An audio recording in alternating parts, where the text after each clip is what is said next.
Hello, welcome back. എല്ലാവർക്കും നമസ്കാരം. നമ്മുടെ പുതിയ വീഡിയോയിലേക്ക് എല്ലാവർക്കും സ്വാഗതം. എല്ലാവരും സുഖമായിട്ടിരിക്കണമെന്ന് വിചാരിക്കുന്നു. ഞങ്ങളിവിടെ ഹാപ്പി ആയിട്ടിരിക്കുന്നു കേട്ടോ. ഇപ്പോൾ നമ്മുടെ ചെന്നൈയിലെ ക്ലൈമറ്റ് അത്യാവശ്യം ചെറിയ രീതിയിലൊക്കെ ചൂട് വന്നിട്ടുണ്ടെങ്കിലും നമുക്ക് ആ തണുപ്പ് അങ്ങോട്ട് വിട്ട് മാറിയിട്ടൊന്നുമില്ല. അതുകൊണ്ട് നല്ലൊരു സുഖമുള്ള കാലാവസ്ഥ തന്നെയാണ്. അങ്ങനെ നമ്മളിവിടെ വലിയ കുഴപ്പമൊന്നുമില്ലാതെ പോകുന്നു. അപ്പോൾ ഇത് ഫ്രൈഡേ വ്ളോഗിൻ്റെ കണ്ടിന്യൂവേഷനാണ്. ലാസ്റ്റ് വ്ളോഗ് ഫ്രൈഡേ വരെ ഉച്ച വരെയുള്ള കാര്യങ്ങളായിരുന്നു. അപ്പോൾ അത് ഈവനിങ്ങിലുള്ള കാര്യങ്ങളാണ് കേട്ടോ. ഇന്ന് വെള്ളിയാഴ്ച ആയതുകൊണ്ട് തന്നെ നമ്മൾ വിളക്കൊക്കെ സന്ധ്യയ്ക്ക് കൊളുത്തി. അതുകൂടാതെ ഇന്ന് സ്പെഷ്യലായിട്ട് ഉപ്പ് ദീപം ചെയ്തിട്ടുണ്ട്. ഫ്രൈഡേയ്സ് ഉപ്പ് ദീപം ചെയ്യാറുണ്ട്. ഈവനിങ്ങിലാണ് ഞാൻ ചെയ്യുന്നത്. ഞാനിപ്പോൾ ഒരു 3-4 മാസമായിട്ടാണ് ചെയ്ത് തുടങ്ങിയിട്ടുള്ളത്. എനിക്ക് ഇതെല്ലാം ചെയ്യുന്ന സമയത്ത് വളരെ ഒരു സാറ്റിസ്ഫാക്ഷൻ കിട്ടാറുണ്ട് കേട്ടോ. അതുകൊണ്ട് ഞാൻ ചെയ്യുന്നതാണ്. നമ്മൾ ചെന്നൈയിലാണ് ഇപ്പോൾ താമസിക്കുന്നത്. പുതുതായിട്ട് കാണുന്ന ആരെങ്കിലും ഉണ്ടെങ്കിൽ ഒന്ന് അറിയാൻ വേണ്ടിയിട്ട് പറഞ്ഞതാണ്. അപ്പോൾ ഇവിടെ കൂടുതലായിട്ടും ഈ രീതിയിലൊക്കെ പൂജകൾ ചെയ്യാറുണ്ട് കേട്ടോ. അപ്പോൾ ഫ്രൈഡേ ആയതുകൊണ്ട് തന്നെ ലളിത സഹസ്രനാമം ചൊല്ലി എൻ്റെ നാമജപമൊക്കെ കഴിഞ്ഞു കേട്ടോ. അപ്പോൾ ഇനി നമുക്ക് കുറച്ച് പരിപാടികളൊക്കെ ഉണ്ട്. അപ്പോൾ രാവിലെ മീനൊക്കെ ക്ലീൻ ചെയ്ത സമയത്ത് ഞാൻ പറഞ്ഞിട്ടുണ്ടായിരുന്നു ചൂര നമുക്ക് അച്ചാറിടാൻ വേണ്ടിയിട്ട് മാറ്റി വെച്ചിട്ടുണ്ടെന്ന്. അപ്പോൾ അത് രാവിലെ തന്നെ ഇതുപോലെ മുളക് പൊടിയും മഞ്ഞൾപ്പൊടിയും ഉപ്പും ഒക്കെ ചേർത്ത് നന്നായിട്ട് പുരട്ടി വെച്ചിട്ടുണ്ടായിരുന്നു. അപ്പോൾ അത് ഫ്രിഡ്ജിലിരിക്കുകയാണ്. നമുക്കത് വറുത്ത് അച്ചാറിടണം കേട്ടോ. അപ്പോൾ നല്ലെണ്ണയിലാണ് അച്ചാറിടുന്നത്. നല്ലെണ്ണയിൽ അച്ചാറിടുമ്പോഴാണ് കൂടുതൽ നാളത് ഇരിക്കുക എന്നാണ് എനിക്ക് തോന്നുന്നത്. വെളിച്ചെണ്ണ എടുത്തു കഴിഞ്ഞാൽ പെട്ടെന്ന് കേടായി പോകും കേട്ടോ. അങ്ങനെയാണ് ഇത് പ്രാക്ടീസുള്ള ആൾക്കാർ, ഇതൊക്കെ ചെയ്ത് പ്രാക്ടീസുള്ള ആൾക്കാർ പറഞ്ഞു തന്നിട്ടുള്ളത്. അപ്പം ഞാൻ വെളിച്ചെണ്ണയിൽ അങ്ങനെ അച്ചാർ ഇതുവരെ ചെയ്തിട്ടില്ല. എനിക്ക് ഇഞ്ചിയും വെളുത്തുള്ളിയും അച്ചാറിൽ കുറച്ച് കൂടുതൽ വേണം. ഇഞ്ചി സാധാരണ അച്ചാർ പച്ചക്കറികൾ, അതായത് ഇപ്പം നമ്മൾ നെല്ലിക്ക അങ്ങനെയുള്ള ഇതൊക്കെ ഇടുമ്പം ഞാൻ സാധാരണ പച്ചക്കറികളൊന്നും ഉദ്ദേശിച്ചതാണ് കേട്ടോ. നാരങ്ങയൊന്നും ഇടുമ്പം ഒരുപാട് അങ്ങോട്ട് ഇടാറില്ല. ഇടുകയാണെങ്കിൽ തന്നെ വളരെ കുറച്ചിടാറുള്ളൂ. പക്ഷേ മീനച്ചാറിൽ ഇഞ്ചിയും വെളുത്തുള്ളിയും നന്നായിട്ടിടണം. അപ്പോൾ വെളുത്തുള്ളി മാത്രമാണല്ലോ നമ്മൾ കൂടുതൽ നാരങ്ങയിലൊക്കെ ഇടുന്നത്. അതുകൊണ്ട് ഞാൻ എടുത്ത് പറഞ്ഞതാണ് കേട്ടോ. ഇപ്പോൾ ആദ്യമായിട്ടൊക്കെ ചെയ്യുന്ന എന്നെപ്പോലെയുള്ള ആൾക്കാർക്കാണെന്നുണ്ടെങ്കിൽ ഇതും ഒരു അറിവ് തന്നെയാണ്. എപ്പോഴും ചെയ്യുന്ന ആൾക്കാർക്ക് ഇതൊന്നും വലിയൊരു കാര്യമായിട്ട് തോന്നില്ല. അപ്പോൾ ഇത് നന്നായിട്ട് മൂത്ത് വന്നപ്പം നല്ല ഫ്രഷ് കറിവേപ്പിലയും കൂടി ഇട്ടിട്ടുണ്ട്. അച്ചാറിൽ എപ്പോഴും ഫ്രഷ് ആയിട്ടുള്ള കറിവേപ്പില ഇടുക. കുറേ ദിവസം ഫ്രിഡ്ജിൽ വെച്ചിരുന്ന കറിവേപ്പിലയൊന്നും ഉപയോഗിക്കാതിരിക്കുന്നതാണ് നല്ലത്. അപ്പോൾ നമ്മൾ അച്ചാറിടുന്ന സമയത്ത് അതൊക്കെ ഒന്ന് കരുതി വെച്ചേക്കുക. അപ്പോൾ ഇത് എണ്ണ ചൂടായി ഇത് വറുത്ത് കോരി കഴിഞ്ഞിട്ട് നമുക്ക് മീനിട്ട് പൊരിച്ചെടുക്കാനുണ്ട്. അപ്പോൾ ആദ്യമേ തന്നെ മീൻ പൊരിച്ച് എടുക്കാതിരുന്നതിൻ്റെ കാര്യം എന്ന് പറഞ്ഞാൽ പിന്നെ ആ എണ്ണയിൽ മുളക് പൊടിയും ഇതൊക്കെ ഒന്ന് ഇതിൽ എന്തായാലും ആ മുളക് പൊടിയൊക്കെ അതിലേക്ക് പറ്റും. പിന്നെ അത് വീണ്ടും കുറേ നേരം ചൂടാക്കി കഴിയുമ്പം ശരിക്കും ഒരു കരിഞ്ഞ പോലെയാവും. അപ്പോൾ അത് ഒഴിവാക്കാൻ വേണ്ടിയാണ് ഞാൻ ആദ്യം ഇത് വറുത്ത് കോരിയത്. അപ്പോൾ നമ്മൾ പച്ചമുളക് ഇടാനായിട്ട് നേരത്തെ വറുത്ത് കോരാനായിട്ട് വിട്ടുപോയിട്ടുണ്ടായിരുന്നു. അത് ഈ മീൻ വറുത്ത് കോരിയ ശേഷം പച്ചമുളകും കൂടി ഇടുന്നുണ്ട് കേട്ടോ. അപ്പോൾ ഞാൻ ഇന്നലെ വീഡിയോ ഇട്ടില്ല. ഇന്നലെ എന്ന് പറഞ്ഞാൽ നമ്മൾ കഴിഞ്ഞ ദിവസം കേട്ടോ, ബുധനാഴ്ച വീഡിയോ ഇട്ടില്ല എന്നുള്ളത് പറഞ്ഞില്ലേ. അപ്പോൾ ചെയ്യാമെന്നൊക്കെ വിചാരിച്ച് പെട്ടെന്ന് തന്നെ അത് റെഡിയാക്കി വേറെ വീഡിയോ റെഡിയാക്കി എടുത്തിട്ട് ഞാൻ അപ്ലോഡ് ചെയ്യാം എന്നുള്ളൊരു ഇതിലാണ് ഞാൻ കമ്മ്യൂണിറ്റി പോസ്റ്റ് ഇട്ടത്. നമ്മൾ വീഡിയോ ലേറ്റ് ആവും എന്ന് പറഞ്ഞിട്ട്. പക്ഷേ ഇതെല്ലാം ചെയ്ത് കഴിഞ്ഞ സമയത്ത് എനിക്ക് ഉണ്ടായിരുന്നൊരു മൈൻഡായിരുന്നില്ല എനിക്കതിന് ശേഷം. ഞാനാകെ ഡെസ്പായിപ്പോയി. റെഡിയാക്കി ഇട്ടിരുന്ന വീഡിയോ പെട്ടെന്ന് ഡിലീറ്റ് ആയി പോയി കഴിഞ്ഞപ്പോഴേക്കും എനിക്ക് എന്ത് ചെയ്യണം ആ സമയത്തുനിന്ന് അറിയാത്ത പോലെ ഒരു, കാരണം വേറെ വീഡിയോസൊന്നും എൻ്റെ കയ്യിൽ ഇല്ലേം താനും എഡിറ്റ് ചെയ്ത് റെഡിയാക്കിയത്. അപ്പോൾ എനിക്കെന്തോ ഒരു ബുദ്ധിമുട്ട് തോന്നി കേട്ടോ. ശരിക്കും ഞാൻ കുറച്ച് ഡെസ്പായിപ്പോയി. അപ്പം വീഡിയോ ചെയ്യാനേ എനിക്ക് തോന്നുന്നുണ്ടായിരുന്നില്ല കേട്ടോ. നമുക്ക് അച്ചാറിലേക്ക് തിരിച്ചു വരാം. അപ്പോൾ ഇതെല്ലാം വറുത്ത് കോരി കഴിഞ്ഞ് കടുകും ഉലുവയും പൊട്ടിച്ചിട്ട് നമ്മൾ പൊടികൾ ചേർത്തു. കാശ്മീരി ചില്ലി, സാധാരണ മുളക് പൊടി, മഞ്ഞൾപ്പൊടി, കുരുമുളക് പൊടി, ഉലുവാപ്പൊടി, പിന്നെ കുറച്ച് കായപ്പൊടി ഒക്കെ ചേർക്കുക. പിന്നെ ഈ പൊടികൾ ചേർക്കുന്ന സമയത്ത് ഞാൻ പെട്ടെന്ന് തന്നെ ഗ്യാസ് ഓഫ് ചെയ്തിട്ടുണ്ട്. അല്ലെങ്കിൽ ഈ പൊടികളുടെ കറുത്ത കളറായിപ്പോവും പെട്ടെന്ന് തന്നെ. അത് നമുക്ക് അച്ചാറിന് ഒരു രുചി കൊടുക്കില്ല, ഒരു കൈപ്രസം പോലെ വരും. അപ്പോൾ അതും പിന്നെ കുറച്ച് വിനീഗറും ചേർക്കണം. ഇനി നമ്മൾ വറുത്ത് വെച്ച മീൻ ഇട്ടിട്ടുണ്ട്. അപ്പോൾ വിനീഗറും ചേർത്ത് കഴിഞ്ഞാൽ നമ്മുടെ അച്ചാറിൻ്റെ പരിപാടി കഴിഞ്ഞു. ഉപ്പ് നോക്കുക, എന്നിട്ട് ഉപ്പ് കുറവാണെന്നുണ്ടെങ്കിൽ ഉപ്പ് ആവശ്യത്തിന് ഇട്ട് റെഡിയാക്കി എടുക്കുക കേട്ടോ. അത്രയേ ഉള്ളൂ. ഇനിയിപ്പം നമുക്ക് ഗ്യാസ് ഓഫ് ചെയ്തു എന്ന് വിചാരിച്ചിട്ട് ഇനി വീണ്ടും കത്തിച്ച് വെക്കേണ്ട കാര്യമില്ല. നമ്മൾ വിനീഗറൊക്കെ ഒഴിക്കുമ്പം പിന്നെ കുക്ക് ചെയ്യേണ്ട കാര്യമില്ല.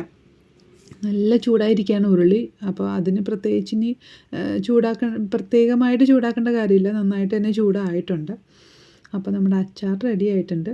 അപ്പം ഞാൻ ഉപ്പൊക്കെ ഒന്ന് നോക്കി, കറക്റ്റാണ് ഉപ്പും പുളിയൊക്കെ പെർഫെക്റ്റായിട്ട് വന്നിട്ടുണ്ട്. എന്തായാലും ഫസ്റ്റ് ടൈമാണ് ഞാൻ അച്ചാർ ചെയ്യുന്നത്. ഞാൻ കുറേ വീഡിയോസൊക്കെ നോക്കി എൻ്റെ ഒരു സാറ്റിസ്ഫാക്ഷൻ തോന്നിയ ഒരു സ്റ്റൈലിലാണ് ഞാൻ ചെയ്തിരിക്കുന്നത്. എക്സാക്റ്റ് വീഡിയോ കണ്ടിട്ട് അതുപോലെ തന്നെ അല്ല ഞാൻ ചെയ്തിരിക്കുന്നത്. കുറേ സംഭവങ്ങൾ മിക്സ് ചെയ്തിട്ടാണ് ചെയ്തിരിക്കുന്നത്.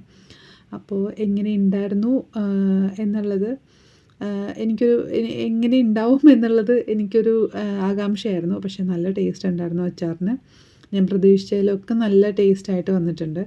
അപ്പോൾ മീൻ അച്ചാർ ഇനിയും ഉണ്ടാക്കാനായിട്ടുള്ള ഒരു കോൺഫിഡൻസ് എനിക്കുണ്ട്. അപ്പോൾ രാത്രി ഞങ്ങൾ ഫുഡ് കഴിക്കാൻ പോവാണ്. കുറച്ച് മീനച്ചാർ എടുത്തിട്ടുണ്ട്. പിന്നെ രാവിലത്തെ കറികളുണ്ട്. തോരനുണ്ട്, ബീൻസ് തോരൻ. പിന്നെ ചൂര ഉണ്ടായിരുന്നത് ഞാൻ കറിയും വെച്ചിട്ടുണ്ട് കേട്ടോ. അപ്പോൾ അതാ ഇതുപോലെ ഗ്ലാസ് കണ്ടെയ്നറിലാക്കി ഞാൻ വെച്ചിട്ടുണ്ട് അച്ചാർ. അപ്പോൾ ചൂടാറിയ ഉടനെ തന്നെ ഞാൻ ആ പാത്രത്തിൽ നിന്ന് മാറ്റി. കാരണം അത് ഹിൻഡാലിയത്തിൻ്റെ ഉരുളിയല്ലേ. അപ്പോൾ അതിൽ ഈ വിനീഗറൊക്കെ അധികം ഉണ്ടെങ്കിൽ അത്ര സുഖമാവില്ല. അപ്പോൾ അതെല്ലാം രാത്രി തന്നെ എടുത്തു വെച്ചു. അപ്പോൾ ഒരു ദിവസം പുറത്തിരിക്കട്ടെ, അത് കഴിഞ്ഞിട്ട് ഫ്രിഡ്ജിലേക്ക് വെക്കാമെന്ന് വിചാരിച്ചിട്ട് അങ്ങനെ വെച്ചിരിക്കുകയാണ് കേട്ടോ. അപ്പോൾ ശനിയാഴ്ച രാവിലെ ബ്രേക്ക്ഫാസ്റ്റും കഴിഞ്ഞ് ഞങ്ങളിതാ വീട്ടിൽ നിന്ന് പുറത്തേക്ക് ചാടിയിട്ടുണ്ട്. അപ്പോൾ പാറുവിൻ്റെ സ്കൂളിൽ പെറ്റ് ഷോ നടക്കുക കേട്ടോ. അപ്പോൾ അത് കാണാൻ വന്നേക്കുവാണ്. അപ്പോൾ ഞാൻ നേരത്തെ പറഞ്ഞു വന്ന കാര്യം എന്ന് പറഞ്ഞാൽ നമ്മൾ പെട്ടെന്ന് ഡെസ്പായി പോകുന്ന ചില സിറ്റുവേഷൻസ് ഉണ്ടാവും. പക്ഷേ അതിൽ തന്നെ കടിച്ചു തൂങ്ങി പിടിച്ചിരുന്ന് കഴിഞ്ഞാൽ പിന്നെ നമുക്ക് ആ ദിവസമേ പോക്കായിരിക്കുള്ളൂ. അപ്പോൾ ഞാൻ പെട്ടെന്ന് തന്നെ ചെയ്യണമെന്നൊക്കെ വിചാരിച്ചെങ്കിലും എനിക്ക് കുറച്ച് സമയം കിട്ടിയെങ്കിൽ പോലും ഞാനത് ചെയ്തില്ല കേട്ടോ. എനിക്ക് അത് പെട്ടെന്ന് ചെയ്യാനേ തോന്നുന്നുണ്ടായിരുന്നില്ല. അപ്പം ഞാൻ വിചാരിച്ചു സ്ട്രെസ് എടുത്ത് ചെയ്യണ്ട, മൈൻഡ് ഫ്രീ ആയിട്ട് അങ്ങ് കുറച്ച് നേരം വിടാം. നമുക്ക് ആ ഒരു ഗ്യാപ്പ് എടുത്തിട്ട് ചെയ്യേണ്ട കാര്യങ്ങൾ ഗ്യാപ്പ് എടുത്തിട്ട് തന്നെ ചെയ്യണം. അപ്പോൾ നമ്മൾ ആ സമയത്ത് നമ്മുടെ മൈൻഡ് ഭയങ്കരമായിട്ട് കൺട്രോൾ ചെയ്യാനായിട്ട് ട്രൈ ചെയ്യുമ്പം നമുക്ക് ഭയങ്കര ഡിസ്കംഫർട്ട് തോന്നും. അല്ലെങ്കിലും മൈൻഡിൽ നിന്ന് തന്നെയല്ല, എന്തിനെയാണെങ്കിലും നമ്മൾ കൺട്രോൾ ചെയ്യാൻ ചെല്ലുമ്പോൾ നമുക്ക് ഒരു നെഗറ്റീവ് വൈബാണ് പിന്നെ കിട്ടുക. നമ്മളെ ആരെങ്കിലും കൺട്രോൾ ചെയ്യാനായിട്ട് വരുമ്പോൾ ഞാൻ നിന്നെ ഇപ്പോൾ കൺട്രോൾ ചെയ്യാൻ പോവാണ് എന്നൊരാൾ പറയുകയാണെന്നുണ്ടെങ്കിൽ, അല്ലെങ്കിൽ നമ്മൾ കൺട്രോൾ ചെയ്യുന്ന വളരെ സ്ട്രിക്റ്റായിട്ട് കൺട്രോൾഡ് ആയിട്ടുള്ള ഒരു സ്ഥലത്ത് ചെല്ലുമ്പോൾ നമ്മുടെ വൈബ് എങ്ങനെയായിരിക്കും? നമ്മൾ ഫ്രീ ആയിട്ടിരിക്കില്ലല്ലോ. അപ്പോൾ ആ ഒരു രീതിയായിരിക്കും നമ്മുടെ മൈൻഡ് നമ്മളോട് റിയാക്ട് ചെയ്യുക. അപ്പോൾ അതുകൊണ്ട് തന്നെ മൈൻഡ് കൺട്രോൾ ചെയ്യാൻ പോകാറില്ല ഞാൻ. കൺട്രോൾ ചെയ്യാൻ പോകാറില്ലെന്ന് പറഞ്ഞാൽ വെറുതെ അഴിച്ചു വിടാമെന്നല്ല അതിൻ്റെ അർത്ഥം. ഞാൻ എങ്ങനെയാണ് ആ സമയത്ത് ബിഹേവ് ചെയ്യുകയെന്ന് വെച്ചാൽ, എനിക്ക് നെഗറ്റീവ് തോട്ട്സ് വരുമ്പോൾ ഞാൻ അപ്പം തന്നെ മൈൻഡിൽ പറയും, വേണ്ട, എനിക്ക് ഈ തോട്ട്സ് വേണ്ട, ഇപ്പോൾ വേണ്ട എന്ന് പറയും. അത് നമ്മൾ കോൺഷ്യസ്ലി നമ്മൾ അങ്ങനെ ഒരു മെസ്സേജ് കൊടുത്താൽ മാത്രമാണ് നമ്മുടെ മൈൻഡിൽ നിന്ന് ആ ഒരു തോട്ട്സ് പോവുള്ളൂ. നമുക്ക് ഒരു ആവശ്യമില്ലാത്ത തോട്ട്സ് നമ്മുടെ മൈൻഡിൽ കൊണ്ടുനടക്കേണ്ട ഒരാവശ്യമില്ല. കാരണം നമുക്കൊരു പ്രയോജനവും ഇല്ല. ചിലപ്പോൾ പാസ്റ്റ് കയറി വരാം, ചിലപ്പോൾ ഫ്യൂച്ചറിനെ കുറിച്ചുള്ള കുറേ ആവലാതികളൊക്കെ കയറി വരാം. അപ്പോൾ ഇതൊന്നും നമുക്ക് വേണ്ട കാര്യങ്ങളല്ല. ഫ്യൂച്ചറിനെ കുറിച്ച് നമ്മളിങ്ങനെ കുറേ ആലോചിച്ച് സ്ട്രെസ്ഡ് ഔട്ട് ആയിട്ട് കാര്യമില്ല. പാസ്റ്റിനെ കുറിച്ച് ആലോചിച്ചിട്ട് അയ്യോ എനിക്കങ്ങനെ സംഭവിച്ചല്ലോ എന്ന് വിചാരിച്ചിരുന്നിട്ട് ഒരു കാര്യമില്ല. അപ്പോൾ മാക്സിമം നമ്മളുടെ കൺട്രോളിൽ ഇല്ലാത്ത കാര്യങ്ങൾക്ക് വേണ്ടിയിട്ട് നമ്മൾ സ്ട്രെസ് ആവാതിരിക്കാൻ ഞാൻ പ്രത്യേകം ശ്രദ്ധിക്കാറുണ്ട് കേട്ടോ. സത്യത്തിൽ കല്യാണം കഴിഞ്ഞ സമയത്ത് ഷൈചേട്ടൻ പറയുമായിരുന്നു, അപ്പോഴാണല്ലോ ഞങ്ങളുടെ ഒരു അറേഞ്ച്ഡ് മാരേജ് ആയിരുന്നതുകൊണ്ട് തന്നെ നമുക്ക് പരസ്പരം വലിയതായിട്ടുള്ളൊരു നമ്മൾ അത്യാവശ്യം സംസാരിച്ചിട്ടുണ്ടെങ്കിൽ പോലും എങ്ങനെയാണ് ഒരാൾ ഫുൾ ഡേ ഉണ്ടാവുക എന്നുള്ളത് അറിയില്ലല്ലോ. അപ്പോൾ ഷൈചേട്ടൻ പറയുമായിരുന്നു, ഞാൻ ഭയങ്കര കൂൾ മൈൻഡഡ് ആയിട്ടുള്ള ഒരാളാണ്, ഞാൻ എപ്പോഴും കൂളായിട്ടിരിക്കാനാണ് ശ്രദ്ധിക്കാറ്, ഞാനങ്ങനെ സ്ട്രെസ്ഡ് ഔട്ടായിട്ടൊന്നും അധികം ഇരിക്കാറേ ഇല്ല, എനിക്ക് എപ്പോഴും ഹാപ്പി ആയിട്ടിരിക്കുന്നതാണ് ഇഷ്ടം, ഞാൻ എൻ്റെ വൈബ്സ് അതുപോലെ കൺട്രോൾ ചെയ്ത് മുന്നോട്ട് പോകാനാണ് എനിക്ക് ആഗ്രഹം, എനിക്കങ്ങനെ നെഗറ്റീവ് ആയിട്ടുള്ളൊരു സ്ഥലത്ത് ഞാൻ അധികം നേരം ഇരിക്കുകയോ ഇല്ല, എനിക്ക് ഒട്ടും ഇരിക്കാൻ പറ്റില്ല. അപ്പം ഷൈചേട്ടൻ എന്നോട് അങ്ങനെ പറയുമായിരുന്നു. ആൾ എൻ്റെ അടുത്ത് നിന്നിട്ട് തമാശയ്ക്ക് പറയുമായിരുന്നു, ഞാൻ നിന്നെ ട്രേഡിംഗ് പഠിപ്പിക്കാം. അപ്പം ട്രേഡിംഗ് ഒക്കെ കുറച്ച് ചെയ്യുന്ന ആളാണ്. അപ്പോൾ ഞാൻ നിന്നെ ട്രേഡിംഗ് പഠിപ്പിക്കാം, നിൻ്റെ ഈ കൂൾ മൈൻഡൊക്കെ അങ്ങ് മാറിക്കിട്ടും എന്നൊക്കെ പറഞ്ഞ് കളിയാക്കുമായിരുന്നു. അപ്പം ശരിക്കും പറഞ്ഞാൽ നമുക്കതൊരു വലിയൊരു കാര്യമാണെന്നാണ് ഞാൻ വിചാരിക്കുന്നത്. ഞാൻ ചെറിയ കാര്യങ്ങളിൽ വളരെയധികം സന്തോഷിക്കുന്ന ഒരാളാണ്. എനിക്ക് കുഞ്ഞു കുഞ്ഞു കാര്യങ്ങൾ മതി മൈൻഡ് ഭയങ്കര പീസ്ഫുള്ളായിട്ടും വളരെ ഹാപ്പി ആയിട്ടും കൊണ്ടുപോകാനായിട്ട്. അപ്പോൾ അങ്ങനെ നമ്മൾ പരിശീലിക്കുമ്പോൾ തന്നെ എനിക്ക് തോന്നുന്നു ഒരു പരിധി വരെ നമുക്ക് നമ്മുടെ മൈൻഡിനെ പിടിച്ചു നിർത്താമെന്നല്ല, നമ്മുടെ മൈൻഡിനെ കൂടെ കൊണ്ടുപോകാൻ പറ്റും തോന്നുന്നു. നമ്മുടെ കൂടെ നമ്മുടെ മൈൻഡും കൂടെ വരും. അപ്പോൾ ഒരുപാട് സ്ട്രെസ്ഡ് ഔട്ടായിട്ട് നമ്മൾ ഒരു കാര്യത്തെ ഫേസ് ചെയ്യുമ്പോൾ നമുക്കുണ്ടാവുന്ന ആ വൈബ്സ് ആയിരിക്കുള്ളൂ നമുക്ക് തിരിച്ചും കിട്ടുകയെന്ന് എനിക്ക് തോന്നാറുണ്ട്. അപ്പോൾ കുറച്ച് കൂളായിട്ട് കാര്യങ്ങൾ കൈകാര്യം ചെയ്യാനായിട്ട് നമ്മൾ തന്നെ നമ്മളെ ഒന്ന് ട്രെയിൻ ചെയ്തെടുക്കുന്നതായിരിക്കും നല്ലത്. ആദ്യമൊന്നും ഞാൻ ഇങ്ങനെയുള്ള ഒരാളായിരുന്നില്ല കേട്ടോ. ഭയങ്കര സ്ട്രെസ്ഡ് ഔട്ടായിട്ടൊക്കെ ഞാൻ ഇരിക്കുന്ന ഒരാളായിരുന്നു. പക്ഷേ നമ്മുടെ ലൈഫിൽ വന്ന അപ്പ് ആൻഡ് ഡൗൺസൊക്കെയാണ് നമ്മളെ ഈ രീതിയിൽ മോൾഡ് ചെയ്തെടുത്തതെന്നാണ് എനിക്ക് തോന്നുന്നത്. ചില സമയത്ത് നമ്മളുടെ ലൈഫിൽ ഭയങ്കരമായിട്ട് ഉള്ള മോശം നമുക്ക് ഒരു സമയം എന്ന് പറയില്ലേ, ആ ഒരു സമയത്തിലൂടെ കടന്നു പോകുമ്പോൾ നമ്മൾ വിചാരിക്കും എനിക്കെന്താ ഇങ്ങനെയെന്ന് വിചാരിക്കും. ഞാനും അങ്ങനെ കുറേ വിചാരിച്ചിരുന്നിട്ടുള്ള ഒരാളാണ്. പക്ഷേ ആ ഒരു ഇപ്പോൾ തീച്ചുളയിലൊക്കെ ഇട്ട് നമ്മളിങ്ങനെ ഉരുക്കി മയക്കിയെടുക്കുമെന്ന് പറയില്ലേ, അത് തന്നെയാണ് അവിടെ സംഭവിക്കുന്നത്. നമ്മളെ അത്രയും സ്ട്രോങ് ആയിട്ട് മാറ്റിക്കൊണ്ടിരിക്കുകയാണ്. അതിന് നമുക്ക് അങ്ങനത്തെ കുറേ സിറ്റുവേഷൻസിൽ കൂടെ നമ്മൾ കടന്നു പോയാൽ മാത്രമേ നമ്മൾ ആ ഒരു ഇപ്പോൾ ഇരിക്കുന്ന ആ രീതിയിലേക്ക്